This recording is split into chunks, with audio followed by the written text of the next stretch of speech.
I gave her everything. My savings, my trust, my future. She said she was carrying my child. I believed her for 7 months. The ultrasound was fake. The doctor was her cousin. The baby never existed. And by the time I found out, my bank account was empty. I met Joy on a Tuesday afternoon at a small cafe in Makati. I remember because it was my 8th day in Manila, and I was starting to wonder if coming here was a mistake. I was 58 years old, recently divorced, sitting alone at a corner table with a cup of coffee that had gone cold. I was scrolling through my phone pretending to be busy when she walked in. She had this presence about her, not loud or flashy, just confident. She ordered at the counter, turned around, and our eyes met. She smiled. I smiled back.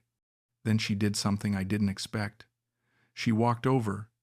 "Is this seat taken?" she asked. Her English was good, clear. I shook my head and gestured to the chair across from me. "All yours." She sat down and introduced herself. Joy, 23 years old, from Quezon City. She asked what brought me to the Philippines. I told her the truth. I was tired of being alone, tired of winter in Denver, tired of waking up in an empty house. She listened, really listened, not the way people do when they're waiting for their turn to talk. She asked about my work. I told her I was an electrician, worked with my hands my whole life. She said that was admirable, that not enough people knew how to fix things anymore. We talked for 3 hours about her family, about my divorce, about why Manila felt both chaotic and peaceful at the same time. When the cafe started closing, she asked if I wanted to walk with her. I said yes. We walked through the streets as the sun set and the city lit up around us. She showed me a shortcut through a market, introduced me to a vendor selling mangoes and spoke to him in Tagalog. He laughed at something she said and handed me a bag of fruit. "He says you look like a good man," she translated. I felt something I hadn't felt in years. I felt seen. At the end of the night, she hugged me. Not a polite hug, a real one. Then she asked for my number. I gave it to her without hesitation. The next morning, I woke up to a text from her. "Good morning, Howard. I had a really nice time yesterday. Let's do it again soon." I stared at that message for a long time. Then I replied, "I'd like that." The next 3 months were the best I'd had in a decade. Joy and I saw each other almost every day. She took me to places I never would have found on my own. Little family-owned restaurants in Quezon City where the menu wasn't in English and she'd order for both of us. Night markets where we'd walk for hours just looking at everything. She had this way of making ordinary things feel special. One afternoon we were sitting in her favorite park and she asked me about my ex-wife. "Do you still love her?" she said. I thought about it. "No," I told her. "I don't think I ever really did. We were just comfortable, until we weren't." She nodded like she understood. My ex-boyfriend was like that. Comfortable, but not happy. She leaned her head on my shoulder. "I think you deserve to be happy, Howard." I didn't know what to say to that, so I just held her hand. What surprised me most was that she never asked me for anything. Not money, not gifts, nothing. She paid for her own meals, split cab fares, even bought me small things. A shirt she thought I'd like, a book about Manila's history. I started to think maybe I'd gotten lucky. Maybe this was real. One night we were lying in bed at my condo and she turned to face me in the dark. "Howard," she whispered, "I think I'm falling for you." My chest tightened. I kissed her forehead. "I think I'm falling for you too," I said. And I meant it. God help me, I really meant it. She smiled and pressed herself closer to me. "Good," she said softly, "because I don't want to lose this." Neither did I. Everything changed 4 months in. I was at home when my phone rang. It was Joy. She sounded strange, shaky. "Howard, can you meet me? I need to talk to you." My stomach dropped. "What's wrong?" I asked. "Just come, please." She gave me the address of a pharmacy near her place. I grabbed my wallet and took a cab. When I got there, she was standing outside wringing her hands.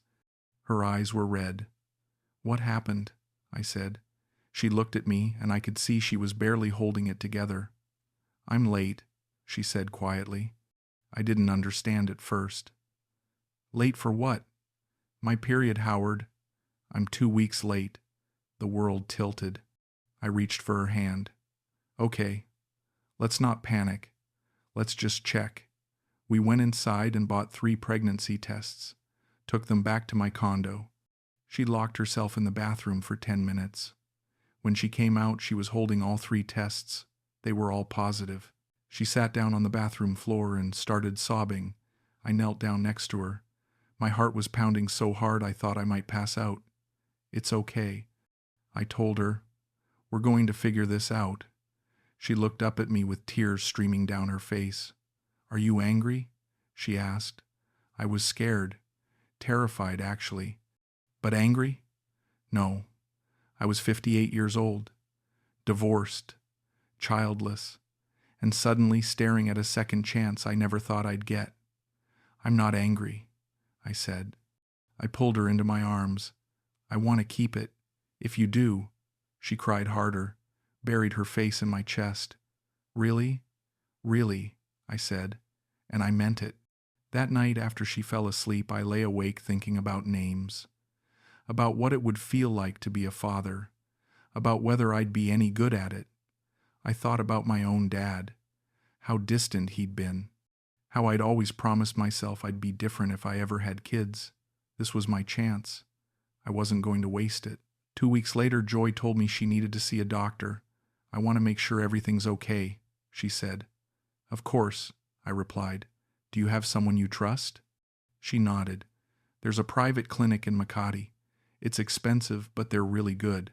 Don't worry about the money," I said. I gave her $800 for the appointment. She thanked me and kissed me on the cheek. A few days later, she came back with a folder full of papers, lab results, prescriptions, prenatal vitamins. I looked through everything, even though I didn't really understand half of it. "The doctor said I need to take these special vitamins," she explained. "They're imported, a little pricey." "How much?" I asked. "About $200 a month." I didn't hesitate. "I'll transfer you the money tomorrow." She hugged me. "Thank you, Howard. I promise I'll pay you back someday." "Don't be ridiculous," I said. "This is for our baby." She smiled, but something flickered in her eyes. Something I didn't recognize. It was gone so fast I convinced myself I'd imagined it. The requests kept coming. Ultrasounds, blood tests, a better OB/GYN who specialized in high-risk pregnancies. Every week there was something new. I didn't question it. I was going to be a father. Of course I'd pay for whatever she needed. Then one day she called me crying again. "My mom's landlord is threatening to evict her," she said. "She's behind on rent. I don't know what to do." "How much does she need?" I asked. $500. I sent it that afternoon. A week later it was her brother. He needed school supplies, books, a new uniform. I sent $1,000. Joy thanked me with tears in her eyes every single time. "I don't know what I'd do without you," she'd say. I told her not to worry, that we were in this together. By month 5, I'd spent close to $15,000. I didn't keep exact track. I was too focused on the ultrasound photos she'd show me on her phone. Grainy black and white images of what she said was our baby. A tiny shape that looked more like a bean than a person, but it was ours. Or so I thought. At 6 months, I told Joy I wanted to go to her next appointment. "I want to hear the heartbeat," I said. "I want to see the ultrasound in person." She hesitated. "Just for a second. The doctor only speaks Tagalog," she said. "You might feel awkward." "I don't care," I replied. "I want to be there." She went quiet. Then she nodded. "Okay. Let me check her schedule." We set it up for the following Tuesday. I marked it on my calendar. I was excited, nervous, ready. Tuesday morning, my phone rang at 6 a.m. It was Joy. "Howard, I'm so sorry," she said. She sounded frantic. The doctor had an emergency. She had to reschedule. I felt disappointment crash over me, but I tried to stay calm. "Okay, when's the next one?" "I'll let you know." The next appointment got moved because of a typhoon. Heavy rains, flooded streets. I understood. Manila weather was unpredictable. Then the one after that, she said she went alone. You were sleeping and I didn't want to wake you, she explained. She showed me a new ultrasound printout. I stared at it, tried to feel what I was supposed to feel, but something in my chest felt tight. Wrong. Can I keep this one? I asked. She paused. I lost them, she said. Lost what? The ultrasound photos. All of them. I think I left them at my mom's. All of them? I pressed. I'm sorry, Howard. I've been so scattered lately. Pregnancy brain. She laughed, but it sounded forced. I didn't push, but that night I couldn't sleep. I lay in bed, staring at the ceiling, wondering why I felt so uneasy. Wondering why every time I tried to be involved, something stopped me. I told myself I was being paranoid. That pregnancy was stressful and she was just trying to manage everything on her own. But deep down, something whispered that I was lying to myself. At 7 months, I did something I'm not proud of. Joy was in the shower and her phone was sitting on the nightstand. I picked it up. I don't know what I was looking for. Maybe I just needed to prove to myself that I was wrong, that everything was fine. But it wasn't. The phone unlocked. She didn't have a passcode. I opened her messages. There was a name at the top, Carlo. I clicked on it. My hands started shaking. The messages were recent. From 3 days ago. Flirty. Intimate. Miss you, baby. Can't wait to see you again. Last night was amazing. I scrolled up. There were photos. Joy at a club. Drinking. Dancing. The timestamp said last week. She told me she was at her mother's that night, taking care of her. I felt like I was going to throw up. I heard the shower turn off. I set the phone back down and sat on the edge of the bed. My heart was pounding. She came out wrapped in a towel, hair wet, smiling. Then she saw my face. What's wrong? She asked. I picked up her phone and held it out. Who's Carlo? Her face went white. He's a friend. A friend? I repeated. My voice didn't sound like my own. Why were you drinking at a club last week if you're 7 months pregnant? She froze. Then she started crying. It was just one drink, Howard. Just one. I needed to get out. I've been so stressed. You told me you were at your mother's. I was, she said quickly. I stopped by the club for an hour on the way home. I stood up. My whole body was shaking. I want to see a real ultrasound, I said, from a real hospital. Her face changed. The tears stopped. You don't trust me? She said coldly. I just want to make sure everything's okay. You think I'm lying? Her voice was rising. You think I'd lie about being pregnant? I didn't say that. You didn't have to, she snapped. She grabbed her bag. You're just like every other man. You think you own me because you gave me some money. Joy, wait. But she was already out the door. I stood there in the empty condo. The silence was deafening. I sat down on the bed and put my head in my hands. I wanted to believe her. I wanted to believe this was all a misunderstanding, but I couldn't shake the feeling that I'd just seen something I was never supposed to see. 2 days later, she came back. She knocked on the door softly. When I opened it, she looked small, broken. I'm sorry, she said. Her voice cracked. I was scared, and I lashed out. I shouldn't have. I let her in. We sat on the couch. She reached for my hand. Carlo is just an old friend, she said. Nothing more. The drink was sparkling juice. I swear, I wouldn't do anything to hurt the baby. I wanted to believe her. God, I wanted to. Then let's go to a hospital, I said quietly. A real one. Let's get a proper checkup. She hesitated, then nodded. Okay. We went the next afternoon. A hospital in Makati. Clean, modern, professional. I paid for the ultrasound at the front desk. 3,000 pesos. We sat in the waiting room. Joy's leg was bouncing. She wouldn't look at me. Finally, they called her name. We went into the exam room. The technician was a middle-aged woman with kind eyes. She smiled at us. Lie down, please, she said to Joy. Joy climbed onto the table. lifted her shirt. The technician squeezed gel onto her stomach. It was cold. Joy flinched. The technician pressed the ultrasound wand against her skin, moved it around. She frowned, moved it again, pressed harder. Her frown deepened. She glanced at me, then back at the screen. "Sir," she said carefully, "there's no pregnancy." I stared at her. "What?" "There's no fetus, no heartbeat, no amniotic fluid, nothing."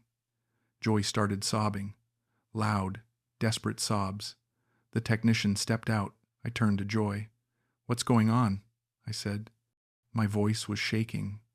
"I don't know," she cried. "Maybe it's a miscarriage. Maybe the baby died." The technician came back with a doctor, an older man with glasses. Dr. Santos, according to his badge.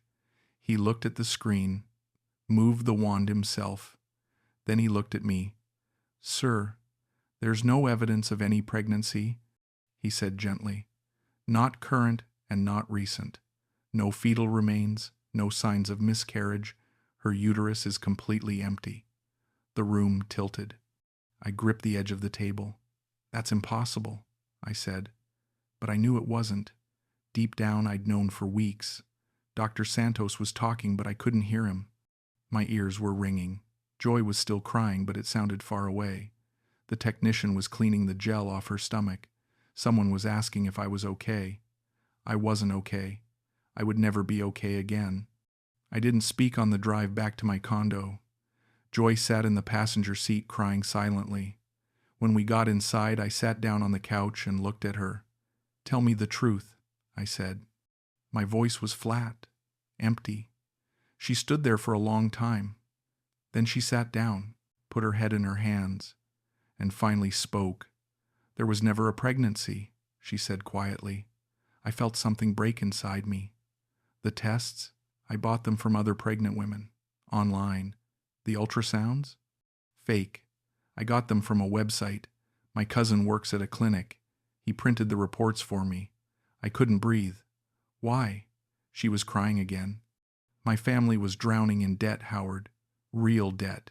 My brother needed surgery. My mom was sick.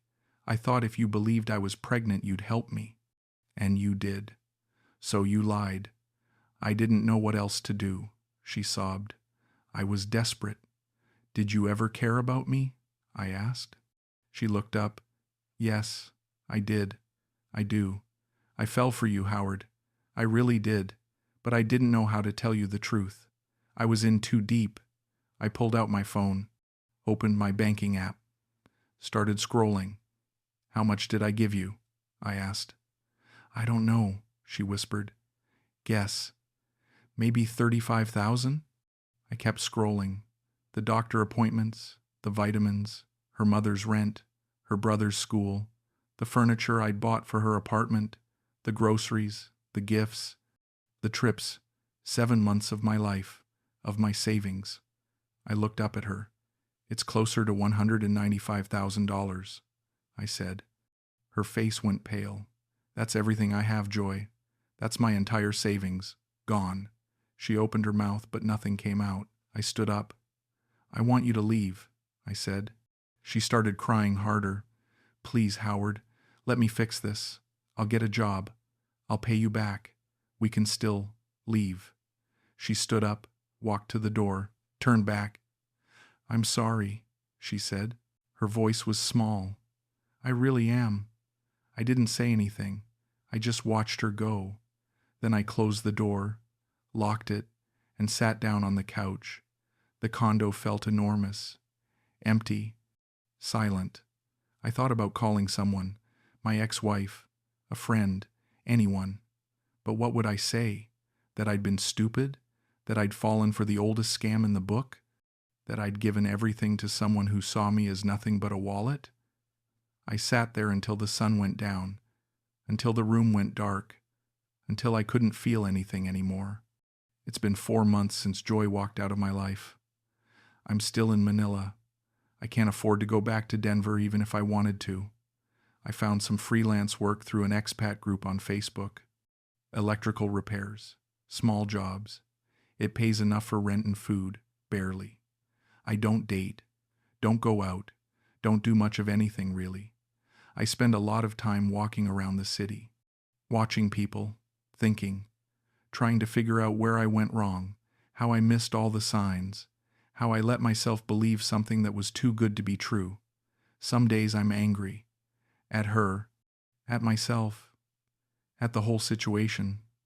But most days I just feel tired and sad and stupid. I think about the ultrasound photos she showed me, the grainy black and white images I stared at for hours, imagining my son, choosing names, planning a future that never existed.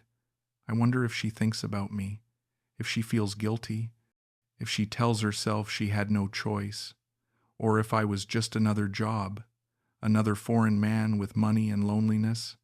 I'll probably never know. And maybe that's okay. I'm learning to be alone again. Really alone this time. No distractions, no fantasies. Just me and the truth. It's hard. Harder than I expected, but it's honest. And after everything, honesty is all I have left. Sometimes late at night I sit on my balcony and watch the city lights. I think about what I'd tell my younger self if I could. I'd tell him to be careful, to ask questions, to trust his instincts when something feels wrong. But I also know he wouldn't listen, because when you're lonely enough, you'll believe anything. You'll ignore every red flag, every inconsistency, every lie, because the alternative is admitting you're alone. And that's the hardest truth of all. I'm not the same person I was 7 months ago. I'm not sure if that's good or bad. I'm just different, more careful, more guarded, less hopeful. I don't know if I'll ever trust someone again. I don't know if I want to. For now, I'm just trying to get through each day, pay my bills, do my work, survive. It's not the life I imagined when I came here, but it's the life I have, and maybe someday that will be enough.